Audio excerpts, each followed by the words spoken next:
घूमने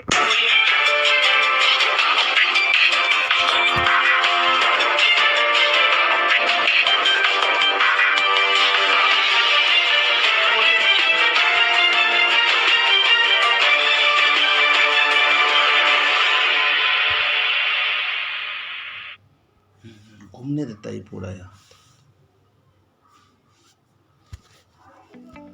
नमस्कार, सच्ची न्यूज में स्वागत है। मैं शिवधर राय आज विशेष रूप से PACL इंडिया लिमिटेड के बारे में बताने जा रहा हूँ। PACL इंडिया लिमिटेड जिसे पिछले 6 साल से सेबी के द्वारा बैन लगाने के बाद भी उसके निवेशक के और एजेंटों के समस्या का समाधान आज भी नहीं हो पाया है। जी हाँ, PACL इंडिया लिमिटेड के बारे में बताने जा रहे हैं। क्या एजेंटों की समस्या समाप्त हो पाएगा? क्या सेबी द्वारा PACL इंडिया लिमिटेड में जो लोग निवेश किए थे उनके भुगतान होगा? ये तमाम खबर के लिए बने रहे सच्ची न्यूज के साथ। यदि अभी तक आपने सच्ची न्यूज को सब्सक्राइब नहीं किया है तो सब्सक्राइब जरूर कर लें, लाइक करें और शेयर करें, और साथ ही उन लोगों तक इस न्यूज को पहुंचाने का कोशिश करें जो भी लोग आज तक PACL इंडिया लिमिटेड के द्वारा उनकी निवेशकों का पूंजी वापस नहीं मिला हो या इससे जुड़े हुए हो, या जिन एजेंटों के साथ कई तरह की समस्याएं आए।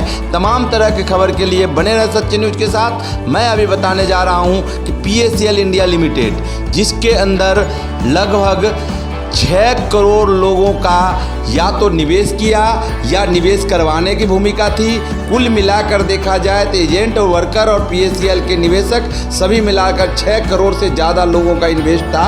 और 6 करोड़ का मतलब होता है उसके परिवार से रिलेटेड लगभग हर परिवार के 4 से 5 लोग प्रभावित थे। अगर उसकी बात हम करें तो लगभग 30 करोड़ लोग प्रभावित होने वाला PACL इंडिया लिमिटेड पिछले 6-7 साल पहले जब बैंड कर दिया गया, सेबी के द्वारा कहा गया कि उसे बैंड कर दिया गया क्योंकि रियल एस्टेट की कंपनी के तौर पर वह चला रहे थे, जो कि सही नहीं था। जी हाँ, जब सही नहीं था तो ऐसी स्थिति में सेबी ने जिम्मेवारी लिया कि पब्लिक का पैसा वापस होगा, क्योंकि PACL इंडिया लिमिटेड के पास बहुत सी संपत्ति है जिसे बेचकर उसके मालिक को तो जेल में डाल दिया गया, और उसे बेचकर कोर्ट के आदेश पर सेबी ने निर्णय किया कि लोगों को पैसा मिलेगा।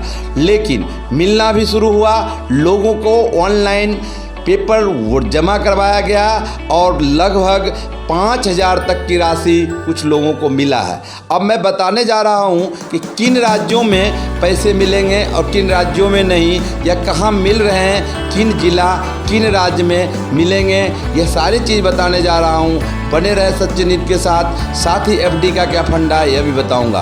दोस्तों, PACL इंडिया लिमिटेड के तहत शुरू में कहा गया कि 5,000 तक की राशि को सबसे पहले भुगतान की जाएगी, उसके बाद फिर 10,000 तक के राशि को, फिर उसके बाद 15,000, 20,000, 50,000, 1 लाख और अनलिमिटेड जितने भी राशि जमा है उसे मिलेगा। लेकिन हुआ यूँ कि 5,000 तक कुछ लोगों को मिला है। लेकिन एजेंटों की समस्या यह है कि सेबी के द्वारा कई बार कहा गया कि आपकी अगर कोई करेक्शन है तो सुधार लें। अब कुछ लोगों के एजेंट जो सुधारने की बात करते हैं, साइबर कैफ़े जाते हैं, उनकी बात करते हैं, तो समस्या वहाँ आती है कि जब पता चलता है कि कुछ को तो पेमेंट मिल भी गया लेकिन फिर भी एजेंट को नहीं बताए। इस तरह की एक समस्या तो एजेंट के लिए है ही। साथ ही एक समस्या यह भी है कि पिछले मार्च 2021 तक का डेट निर्धारित किया गया था कि आप अपने करेक्शन में सुधार कर लें, लेकिन जब सुधार करने के लिए ऑप्शन ढूंढा गया, एडिट करने का ऑप्शन उसमें नहीं मिला, लोग परेशान रहे। साथ ही एक बहुत बड़ी समस्या यह भी है कि सेबी के द्वारा कहा जाता है कि डाटा हमारे पास नहीं है, लेकिन जिन लोगों ने वहाँ पर अपना डाटा प्रस्तुत किया, जैसे कि उदाहरण के लिए किसी व्यक्ति का अगर 50,000 मैच्योर राशि मिलना था, उन्होंने 50,000 मैच्योर राशि भर दिया गया, तो उसे बताया गया कि नहीं, आपका मैच्योर राशि 50,000 नहीं, आप यदि महेश जी हैं और आपके माध्यम से अगर PACL में खाता था तो आपके मात्र जो है 10,000 रुपये जमा था, यानी 9,000 रुपये जमा था, आप 9,000 या 10,000 जो है वही जमा करें। यानी इससे पता चलता है कि सेबी के पास निश्चित रूप से इसकी जानकारी है और उनकी सारे डाटा है। अगर वो चाहें तो सरकार के द्वारा, सेबी के द्वारा हर गरीब, हर मजदूर जो पेट काट कर जमा किया गया था राशि, वो मूल राशि वापस हो सकता है। लेकिन कहीं न कहीं लोगों की परेशानी है, क्योंकि वह कई लोगों के रसीद खो गए, कई लोगों की कई परेशानियाँ हैं। उसी के साथ साथ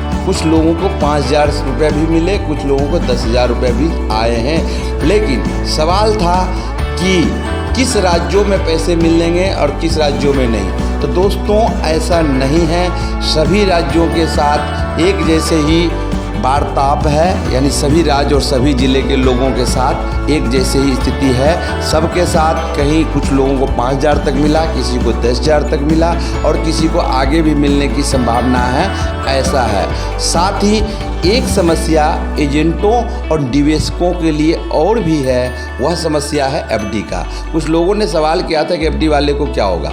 दोस्तों एफडी में जब एक व्यक्ति 10,000 का एफडी करता था तो एक निर्धारित भूमि का एक अलॉटमेंट लेटर जो डेढ़ साल 6 महीने के बाद ही लोगों के पास आ जाता था, ऐसा निवेशकों का कहना है। लेकिन जब भूमि के आवंटन की बात आती है तो उसका एक अलॉटमेंट लेटर मिला था, ऐसा कहना है सेबी का कि कुछ लोगों को जो एफडी के द्वारा पैसे जमा किए उन्हें तो भूमि मिल गया, इसलिए उन्हें पेमेंट नहीं दिया जाएगा। लेकिन ऐसा नहीं है, क्योंकि भूमि का आवंटन लेटर सिर्फ मिलता था और समय पूरा होने पर लोगों को पेमेंट मिलता था।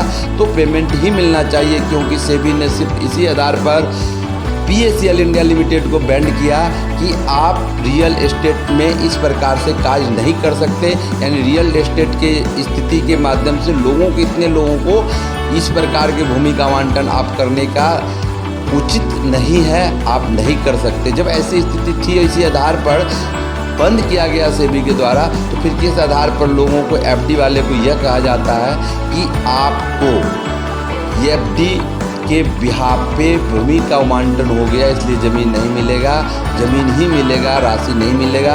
इस तरह की कई सारी समस्याएं हैं जो जिसको झेल रहे हैं लोग। और इसी प्रकार से कुछ जानकारियां फिर हमें आने वाला है, जैसे ही खबर मिलेगा हम आपको ज़रूर बताएंगे। यदि आज तक आपने सब्सक्राइब नहीं किया सच्ची न्यूज़ को, सब्सक्राइब कर रहे हैं और लाइक कर लें, शेयर करें, कमेंट करें। दोस्तों यदि आप सब्सक्राइब करेंगे, कमेंट करेंगे तो हमें भी पता चलेगा कि आप लोग निवेशक हैं और आपकी आवश्यकता है, आप जानना चाहते हैं, तो निश्चित ही इसकी अपडेट हम आपको ज़रूर बताएंगे। इन्हीं चंद शब्दों के साथ में अगली रिपोर्ट तक बने रहे सच्ची न्यूज़ के साथ। जैसे ही जानकारी मिलेगा मैं आपको अपडेट करूंगा और आपकी राशि मिल जाए, ऐसी हम कामना करेंगे। धन्यवाद।